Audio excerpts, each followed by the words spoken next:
Hello, my name is David Cassak, a managing partner at Windover Information, and it's my distinct pleasure to welcome you all to another in our series from the Innovator's Workbench. You know, in the course of this program, we've had a number of physician entrepreneurs. What we really haven't had until tonight is a pure entrepreneur, someone who brings a different kind of passion and commitment to the creation of new medical device technology. I think many of you know John Abele as the founder of Boston Scientific, but in point of fact, he's had a very diverse and interesting career aside from Boston Scientific, and we'll talk about that a little bit. And then we'll talk about his days at Boston Scientific and wrap up with some of the interesting things that he's working on right now.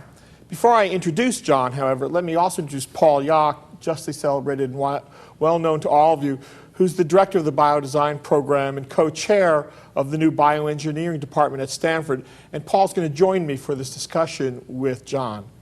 Thanks, David. I couldn't resist being here because I have a couple questions I want to ask John, too. We've started working together a little bit just in the last couple of years. So I'll fold in the later part of the discussion, but I think we should start back on the early days. Okay, great. So, John, let's begin right there. You went to college and majored in physics and philosophy as well, but didn't go to graduate school. Instead, you went directly into sales. Talk about that. Why did you go into sales? What was it about sales that appealed to you? And what was that first job that you had in sales? Well, observation number one, I realized as a physics major that that was not going to be my bag.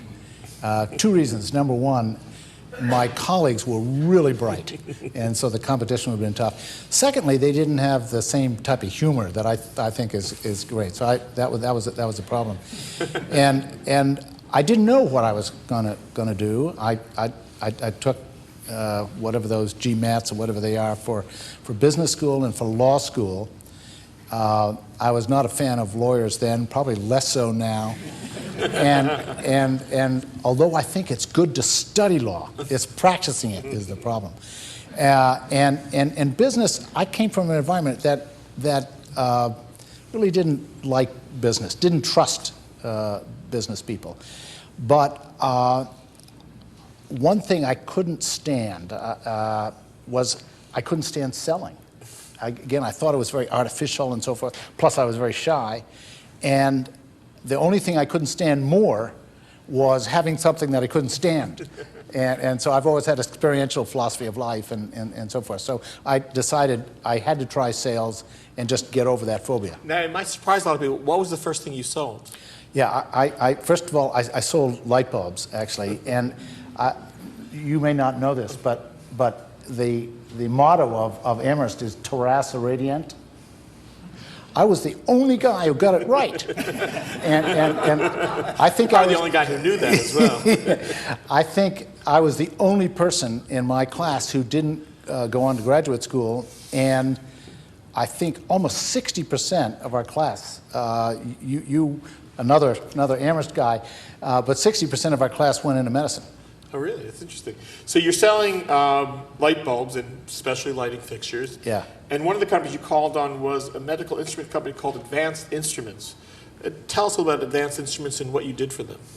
I started out as a sales engineer. This was a company that made and sold laboratory instruments. One was a flame photometer, and at the time, this was 1960, the flame photometer was new to the laboratory field.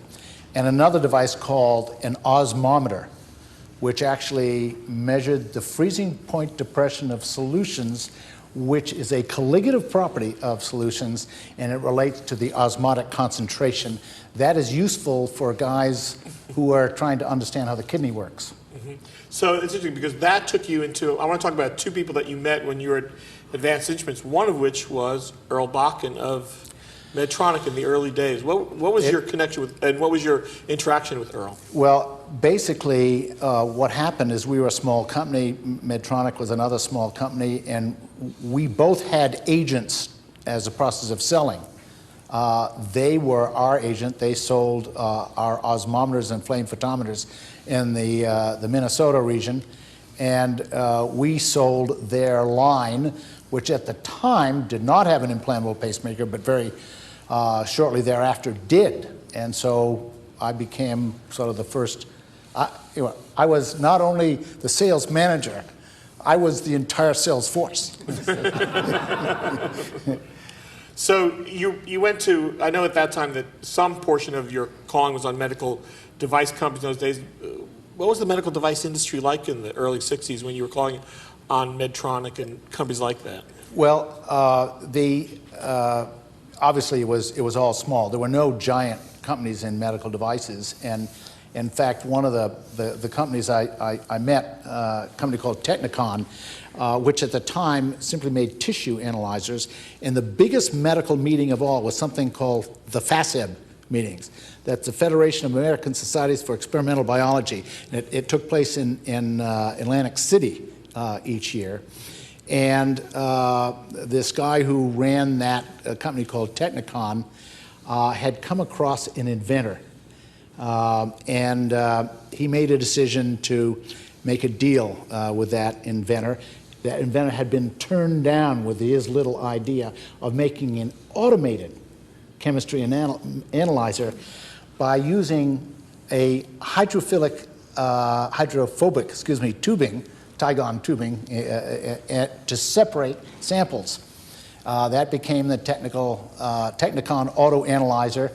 And the guy I met, a guy named Jack Whitehead, did very well out of that. And the Whitehead Institute is that same guy's contribution to our society.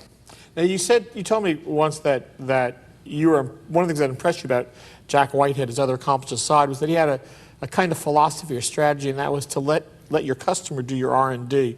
Talk about that and how that was formative to you and the way you thought about device technology and about company creation. Well, part of it is relationships with customers. I mean, are they customers or are they more than customers? And any time you're in a field that's growing, obviously they have to be more than customers. They've got to be partners because they're going to influence how things evolve.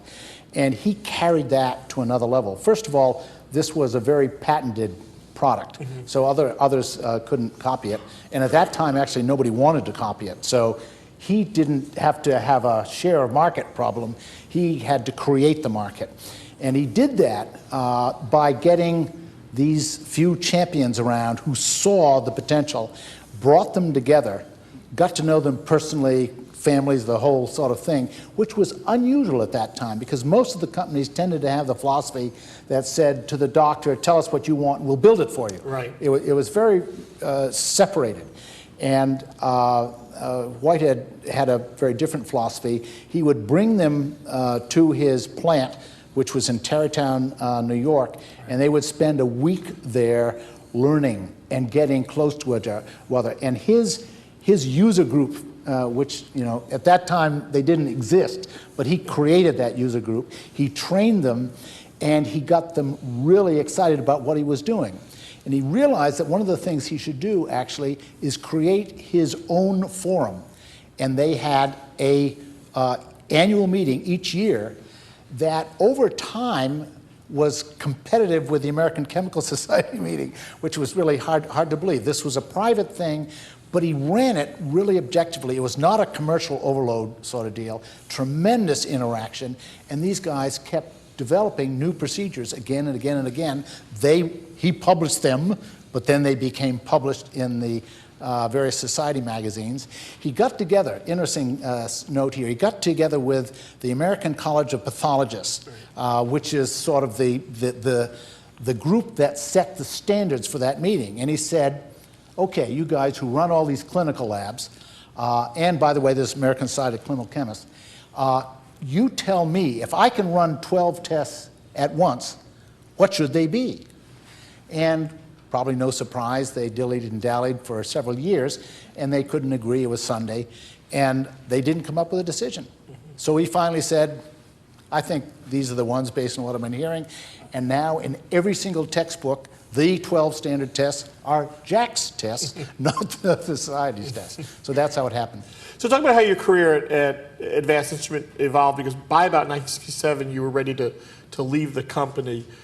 What was it about Advanced Instrument that positioned you to your next step? Because that's eventually going to lead us to Meditech and to Boston Scientific. The Advanced Instruments was a company that was basically a vehicle for its owner. to do lots of different things. And he enjoyed business. I learned a lot from him. He was a mentor to me. But this is Bud Wiggins? This is Bud Wiggins, and he had 4 boys, and this was going to be a vehicle for his kids. It was privately owned. There was no intention to grow it. I gradually, started out as a sales engineer and then ended up being the general manager of the company. I learned a lot, but it wasn't the direction I wanted to go in. And so I basically bid adieu. It was friendly. And I said I wanted to find something that I could basically run myself. I had a partner at the time who was a manufacturing guru, and we went out to look for companies or prospects or whatever it might be that would enable us to build something. And along the way, I ran into what for me was the ideal, inventor by the name of Itzhak Bentov. Itzhak Bentov was born in Czechoslovakia, parents who were educators and professors, and they were killed when the Nazis went into Czechoslovakia. He emigrated to Palestine, and he was just a genius inventor. He could speak 12 languages fluently, including Bedouin dialects, and he had a collection of patents that really tell you a little bit of how his mind worked. It fills in on some of, because he's best known for the Steerable Catheter, and we'll get to that, but he did a number of other devices as well. He was responsible for the first disposable hypodermic needle. Now you have to say, I mean, come on, what's there to inventing a hypodermic needle? Turns out there's a lot. The hypodermic needle became disposable as a result of a dentist in New Jersey in 1957 who basically killed 12 patients. and so people recognized that this was a problem. And there were several problems with needles in terms of making them in volume. One of them is, how do you sharpen the point? So he wanted to develop a needle that was optimal. Now you have to think about what are the optimal characteristics of a needle. Number one, you want to penetrate with low resistance, and you want to make sure you don't core, so you don't leave debris in the vessel, nor do you leave debris in the needle. And what he came up with was a biomimetic answer. And the biomimetic answer was the rattlesnake fang. And he had a drawer of rattlesnake fangs, and he studied this. And his laboratory in this little, it was actually the rectory of a Catholic church. He's a Jewish guy in a rectory of a Catholic church, and I was, a Congregationalist, but really an atheist. And I figured that was all the fields. Yes, yeah, that was ideal. But in his basement, he had an electronics section. He had a chemistry section. He had a mechanical section, an optics section, and he actually was making extrusion when I met him. But his extrusion was multi-lumen. And in 1960 or 1967, nobody did that. And in fact, not long after that, when we created the business that he had started, I called on the head of the plastics department of the University of Lowell, and I said, we're making this extrusion now, how can we do it better?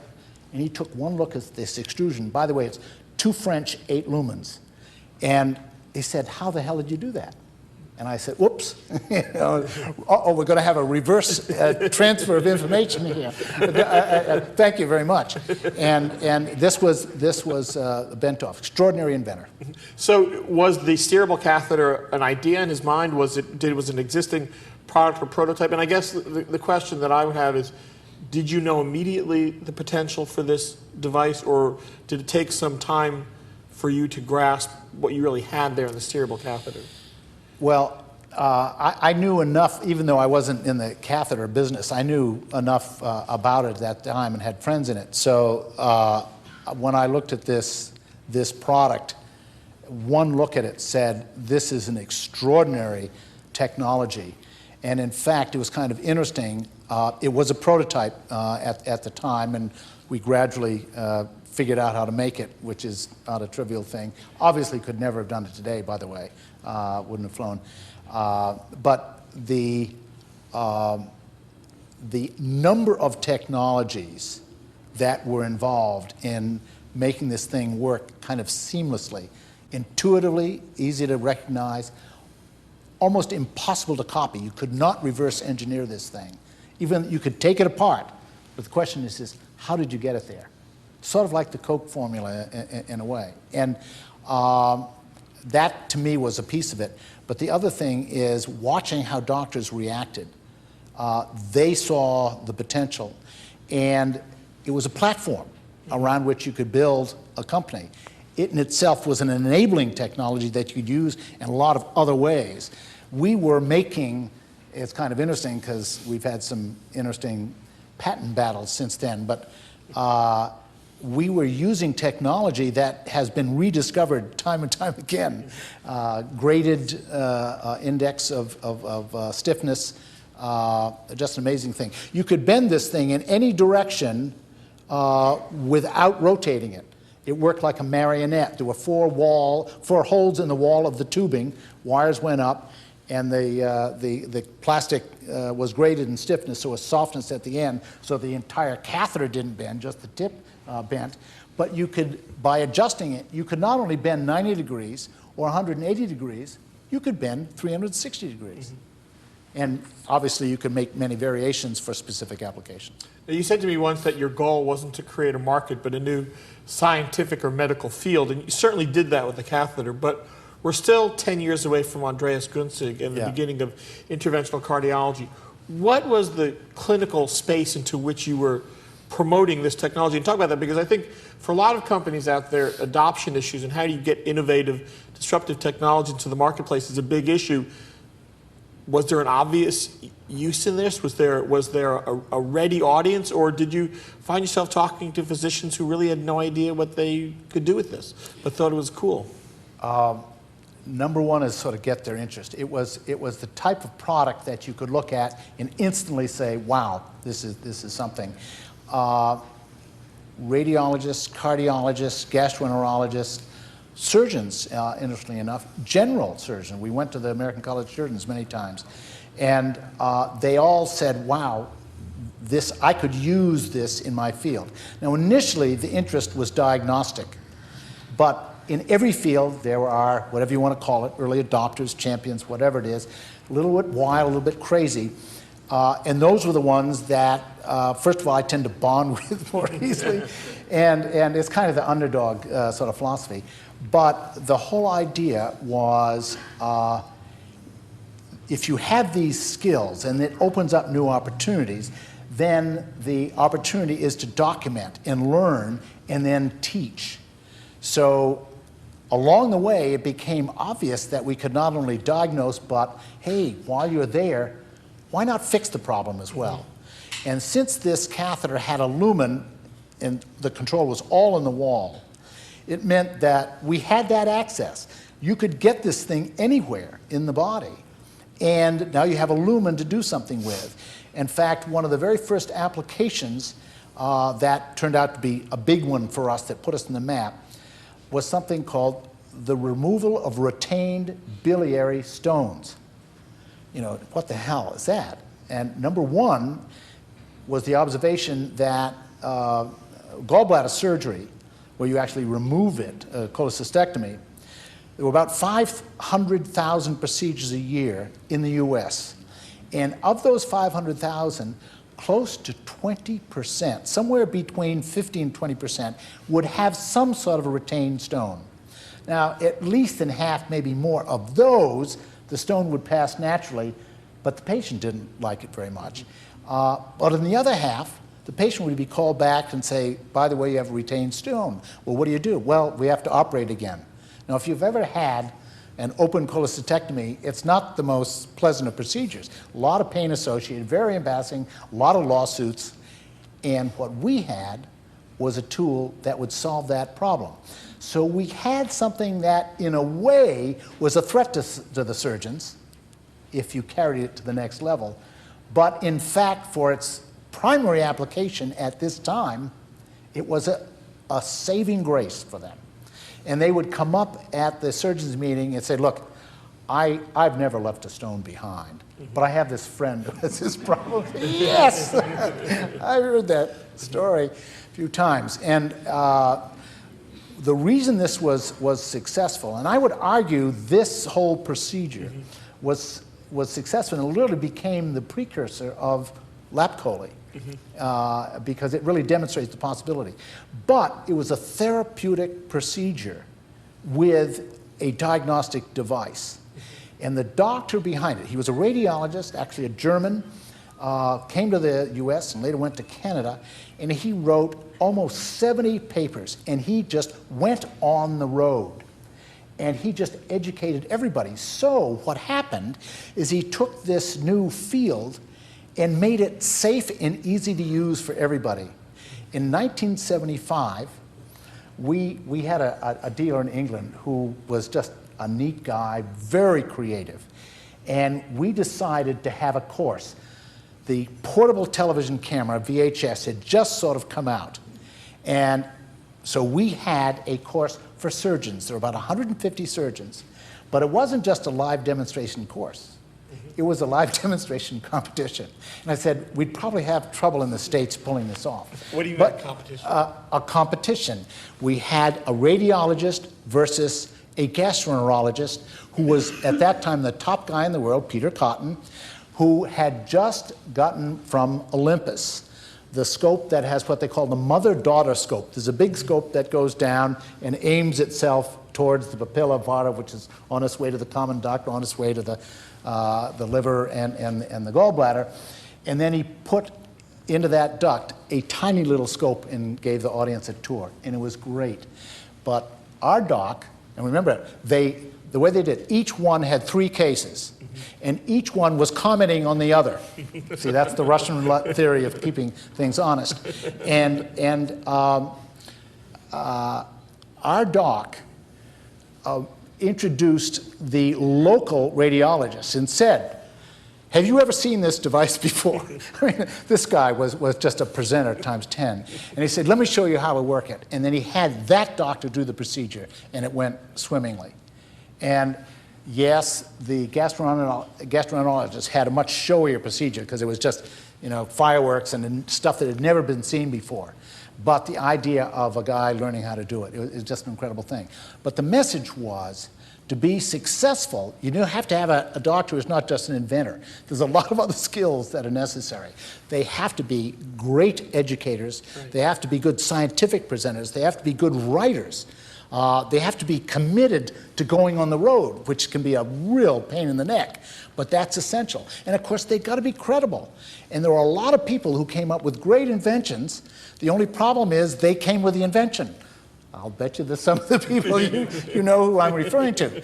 And for us guys, in the commercial world, we'd say, I got good news and bad news. It's the same person. This guy's got a great invention, but he wants to sell it to people and nobody trusts him. That's interesting, because that, I think, is an interesting issue. And you had used the phrase educational marketing, which was basically to let your customers or the early adopters sell your product for you, rather than going out in traditional device marketing channels. How hard was it to identify the early adopters, and how hard was it to cross that chasm, even though you had a physician who was willing to write 70 papers? Was it hard to make that leap over to general use and to widespread adoption of the technology? Well, frankly, that's a rare individual because the characteristics of an inventor are not necessarily the characteristics of a good educator, because they're so passionate about their invention that they're not objective, and that comes across pretty quickly. And there are some people who are rare, who just have those skill sets. I think you can recognize them, but for some reason a lot of people don't. A lot of our competitors, we were always small, and we were always unique, so ironically I was always very friendly with our so-called competitors. Cook was one of them, and I think we both recognize the competition here wasn't the competitor. The competition was the market that didn't understand that this thing had value. Mm-hmm. And I had defined the goal here. Later on, Channing Weinberg called it less invasive surgery. But I had called it sort of alternative to surgery. But I said, it isn't the alternative to surgery that is what we're doing. That's not the mission. The mission is we develop technology that leads to products, that leads to procedures that reduce risk, cost, trauma, and time. And I figured, this is beachfront property. Everybody's going to jump all over it. Wrong, disruptive. Surgeon wanted to cut my neck off, and did many times. I got thrown out of places. I remember one guy out here, by the way, Bay Area, and we had developed a device that was doing cytology for lung cancer. And I showed him how easy it was, and he said, "Look, Sonny, in the time that you put that catheter in there, I can have the lung open." And, I said, "God, where's Woody Allen when you need him? I want to video this skit." And it is amazing how naive people would be, and this is the myopia that you get in these areas. And so when you come across the Brehenners of the world, or the Grunzigs, or whatever it is, that's a special skill set. Special kind of skill set. So we haven't mentioned by name, but the company that you now in the mid-70s are running is Meditech.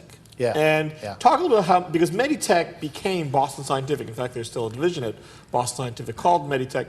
Talk about how Meditech, how you made that evolution from Meditech to Boston Scientific. And I know Parker Montgomery and Cooper Labs are part of the story. So tell us that story. Yeah. Well, very quickly.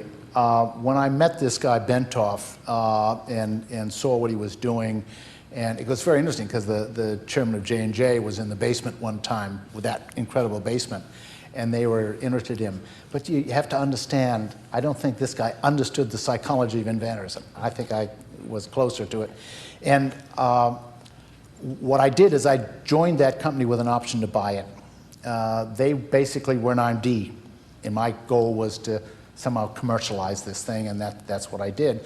And so went from going to the vendors and getting the die castings and all that sort of stuff. We did all the catheter stuff in-house, from manufacturing, milling our own material, which in the 60s was pretty unusual. And but we bought the handle part. And then I would go out and sell, and then I would come back and make, and so forth. So it was, it's a bit extreme. But basically a year later, I came back. I had introduced this to a number of different options I had to buy it. There were VCs.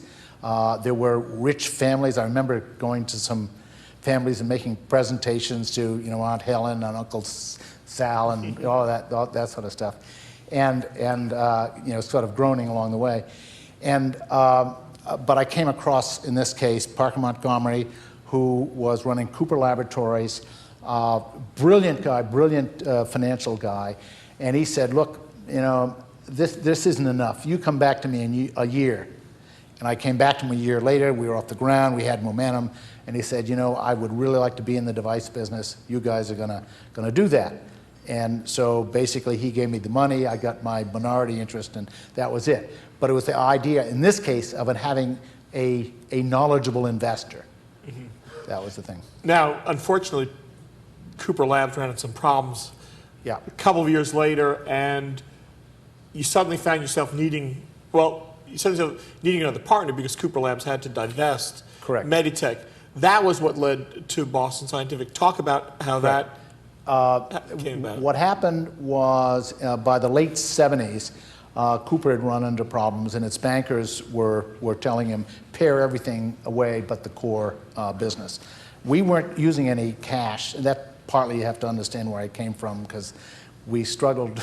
I was a depression baby and all that sort of stuff, father lost in the war, whatever. So the idea of taking a loan was just sort of foreign.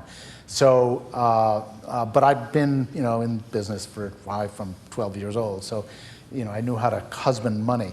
And also it's kind of cheap. Still am, actually. and so we were supporting ourselves, but we were on the block.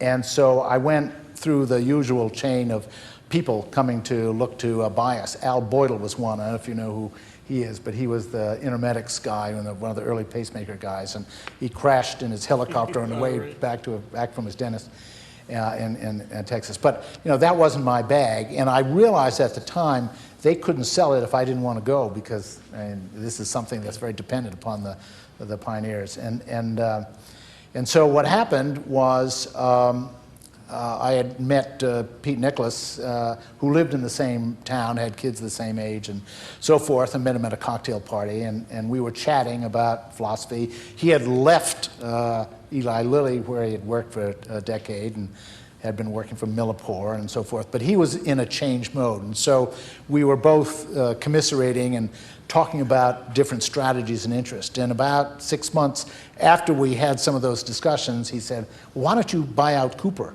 Well, for me, that was a risk. I'd never turn it around like that. I was just a little guy. And so basically, we did just that. We bought out Cooper's interest. There were no VCs.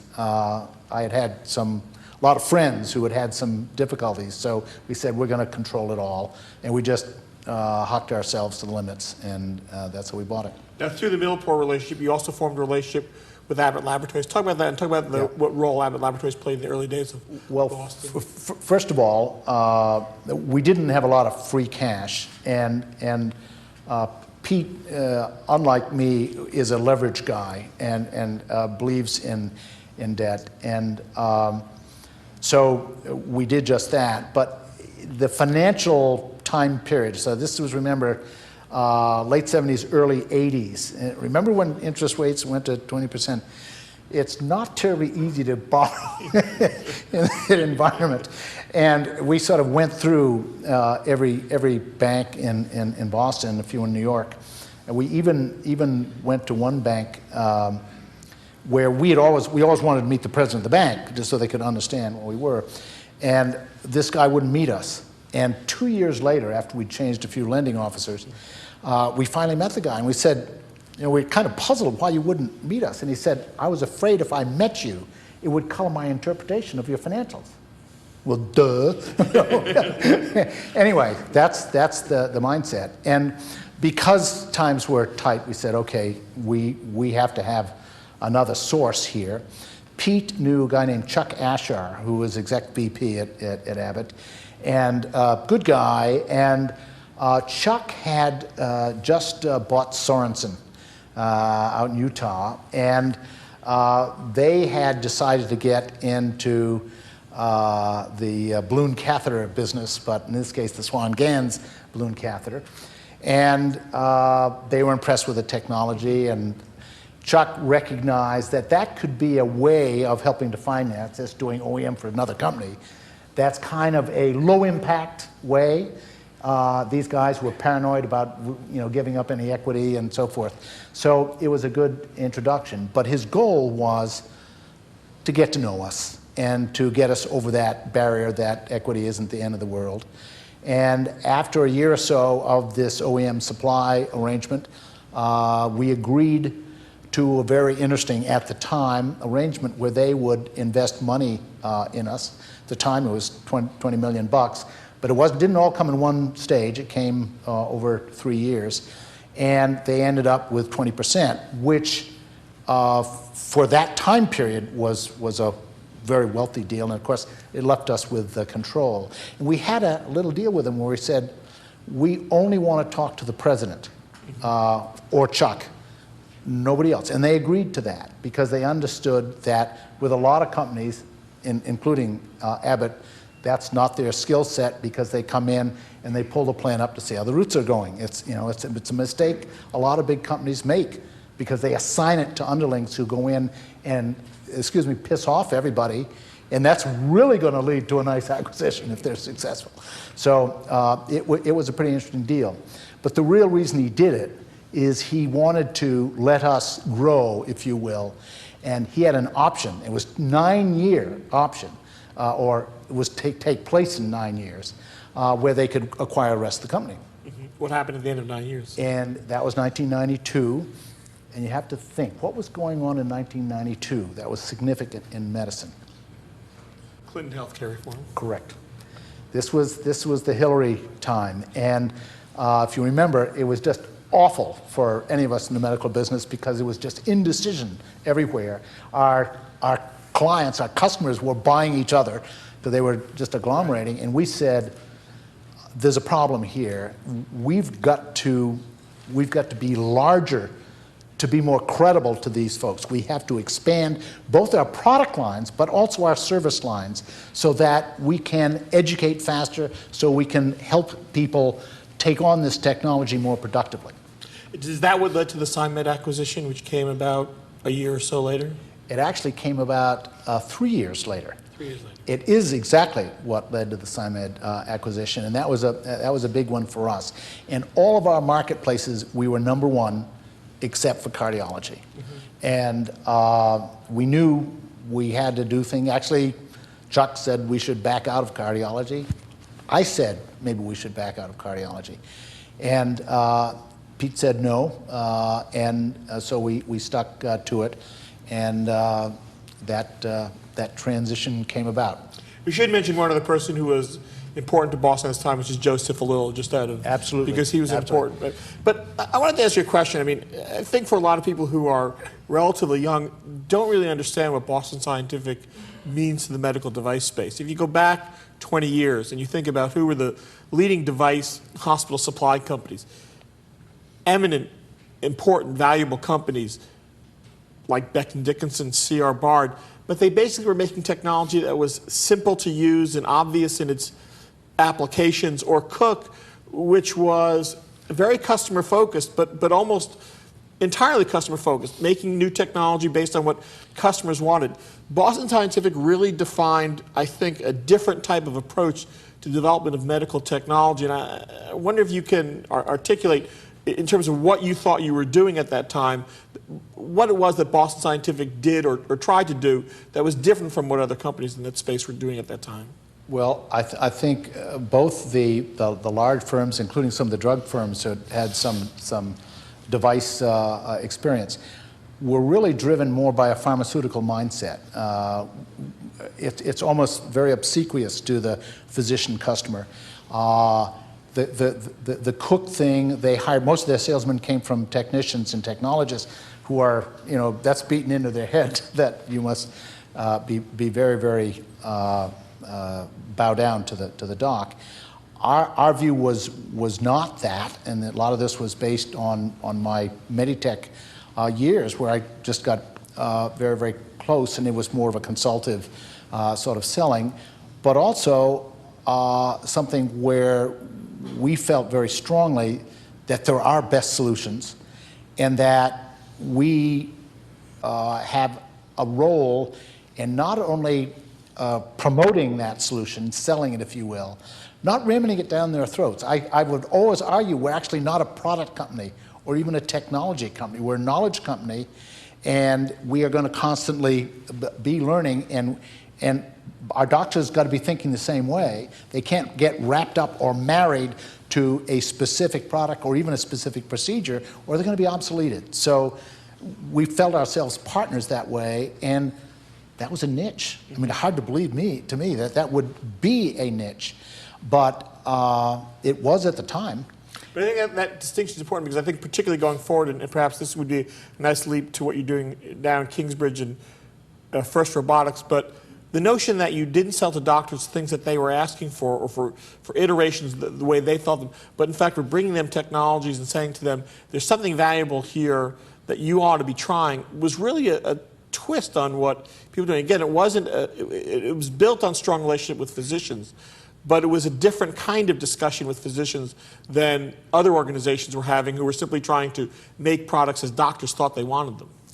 That part of that whole thing came about because of my meeting with Grunzig. Because I had met Grunzig back in '75, and he was in Switzerland at the time, and a kind of very lowly guy, but he was one of those rare people who had some good ideas, a phenomenal educator. I mean, he could speak to a hostile audience and win them over, because he was very humble, which usually doesn't go with being an inventor. And he recognized the people he should be talking to were not cardiologists or radiologists who would be on, they'd be easy wins. They're the surgeons who stand to lose the most. And that to me was awesome. He was a good experimenter. He was the first person from the educational mode to actually measure the impact of the learning curve. which is kind of an obvious thing, but nobody else did it. And recognizing that kind of mindset, to me, was everything. And recognizing that everything we did involved need for training, and not just technical training, but literally teaching people what they have to do for a very different type of practice. Because particularly if you were a diagnostician, which cardiologists were when we started, by the way, and that meant you had to deal with patients differently, you had to develop a different infrastructure, all the things that the disruptive technologies sort of describes. But from my point of view, that is the enjoyable thing. And I was never sort of driven by making a giant company. That wasn't the goal. The goal was to sell this thing, to create a change. That's a very enjoyable thing. So talk about what Kingsbridge is and what you're working on now. And let me leave it. Talk about Kingsbridge and what you're doing now. It's called Kingsbridge. And based on this observation from the medical profession, a lot of which had to do with the evolution of the live demonstration course, from that first thing that I did in '75 to the first time Grunzig did his course in '78 in Zurich. And then evolving, I introduced Grunzig to Dick Myler. Long, interesting story about how that came about. And later on, by the way, I turned back the rights to the Schneider product so that Bard could have it. Long story. Everybody said you were dumb. But the logic of that was we were doing pretty well in peripheral, and we were having a big impact there. And we were, this size, and it was a capacity, and do you dilute yourself? So that was the logic behind it. But the recognizing that if you're going to change a marketplace, and I don't even like to change a field, then you've got to educate people, and it's got to be more than just how to use the product. It's got to be all these other pieces. And the live demonstration course kept going, but nobody outside of medicine ever understood the significance of what a live demonstration course is all about. The societies have politically correct training sessions, and they're established by the establishment, and therefore it makes it very difficult to introduce new stuff. So you're not going to get it done by the society. Don't waste your time. Academia ain't going to happen. So you've got to get a new, hopefully honest broker type of platform where you can do that. And because of all the things that evolved, my little contribution, I sort of introduced the audience response to these live demonstration courses. And when you think about it, the live demonstration course is a kind of peer review. First of all, you have that guy up doing his show, because there's a lot of theater involved. And then you have the panel of reviewers who are chosen for their contrariness, the Jerry Dors, the extreme, embarrassing the hell out of the guy. What the hell are you doing that for? And then if you have somebody who has never heard about this before, and I tell them, oh, by the way, the patient is awake. They say, oh my God, this is the most unethical thing I've ever seen. And then you have the second level of peer review, which is the audience response of the entire collection of people. And it allows you to understand things in transition. This is the dilemma we have as a society, is in any science. How do you determine when good is good enough, so to speak, when it's safe, obviously the FDA goals. And this phenomena of the live demonstration that grew out of that, I said, this needs to go elsewhere. And also, there are a lot of docs who need to learn how to do it better. Mm-hmm. And so I decided I was going to create a place where we would do research in conferencing, or in convening, if you will.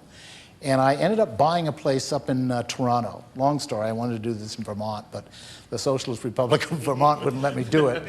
And so I did it up in Toronto, and it's turned out to be kind of neat. I've got this really beautiful place, and I try to maintain that honest broker environment where our clients, our customers, or their academic institutions. I have a lot of politicos there too, and they really need an honest broker to get at this stuff. And it's all about the questions you ask, the timing, creating an environment where if you've got a number of grenade throwers in the group, and every group does, how do you minimize the effect of them? We have a high ropes course, which is one way to take care of that. And my view is we're going to continue to do this. We're doing everything. We'll write books, we'll write monographs, we'll have our website does it, Kingsbridge Center with an RE.com. And it's fun. I mean, this is what motivates me, and this is the way you can have an enormous impact on society. I think this is bigger than Boston Scientific. That's interesting. Is your market then physicians and professional societies and academic institutions, or is it product companies who have technologies that enable new procedures? No, it's people who are trying to decide important things who need a little bit of help. And so I have a lot of corporations, and these are, I mean, I've got food business, I've got a little company that nobody knows that makes almost as many cars as the Detroit companies, and it's fun because these are people who are in fact changing their fields. We've got another one this is a Canadian food company that's dealing with the Walmart problem. Mm-hmm. Probably you know that Walmart is now distributing 20% of the supermarket business in the United States. I mean, this is quite something. They're not only number one, they're double number two. And there's a company up in Canada that I think, in fact, has a strategy that can take on Walmart. But how do you execute it? How do you build in the right people? How do you get the connection not only within your company but outside? Because there's a lot of political stuff. But it's not just political stuff. It's individuals in communities who can change the way people think. Tipping Point, great book. Understand what that's all about. Tipping Point. Absolutely. John, if I can jump in at this point, because we're coming to the end of our time, and we have, as you notice, some students in the audience. Yeah. And one of the things I know they want to ask, and this goes back to the way David framed the session, you don't have an explicit medical background, and our students, our engineering students, worry a lot about how can they get traction in the medical technology area and how to go about getting a sufficient background. Can you talk to us a little bit about that before we wrap up? Yeah, it was interesting at the biomedical engineering meeting that we were both at. A number of the people who were heads of bioengineering programs at various schools said, what do companies like Boston Scientific or others look for in students and so forth? And I said, don't try to say it's so many courses or that. That's not the difference. What we look for is people who can learn, because guaranteed what is going to differentiate you from anybody else is the people who can learn things that don't exist today, because that's what's going to happen tomorrow. So if they've got the right approach, if they have a history of a little bit of entrepreneurial experience where they've done just that and they've convinced others, that's a big deal. And very frequently, to get in the door, you've got to go in a side door, meaning you don't want to necessarily go for the job that sounds like the one you want to get, because you're not going to get it because you don't have the credentials to get it. But if you can get in the door by taking a job that isn't that, and you're a little bit resourceful, you can get known. And I just cite as an example the number of companies that are now run by the former secretaries to the president. There's a message there, fellas. and that's the skill set. The technical knowledge is great, but it's seeing relationships. It's understanding that most decisions don't get made unless there's this right political network that's out there. Well, we are running to the end of the time. Let me ask you one final question, and then we'll take questions from the audience. When you and I were talking, you made a distinction between companies that are small, entrepreneurial, creative, innovative, and those that have become big and bureaucratic. And it seems to me that Boston Scientific is somewhere on that arc. As you look at Boston Scientific today, how true to your original vision do you think Boston Scientific has stayed, and how different is it as a result of its success in the marketplace? About 10 years ago, I spoke to one of our sales groups. And somebody asked, where do you see us in 10 years? And I said, maybe in 10 years we'll be a virtual company, or maybe a collection of virtual companies. Obviously it depends on what your goal is. If your goal is to build a giant company, then your goal is to build a giant company. And sometimes you get trapped into that. When you're a public company, sometimes the next step is just getting a higher stock price. And it's always sort of driven me crazy when we see companies they post the stock in the lobby. Wrong incentive, guys. The incentive is to provide value to our clients. If you do that well, the stock, that'll go along with it, thank you. Mm-hmm. And where are we on that curve today? Well, it just frustrates the hell out of me. We're far more bureaucratic than I'd like to be. But at the same time, it's a little bit on a scale of 1 to 10. Where would I like to be? We're probably 4. Where do I think we are in the frame of reference of our community?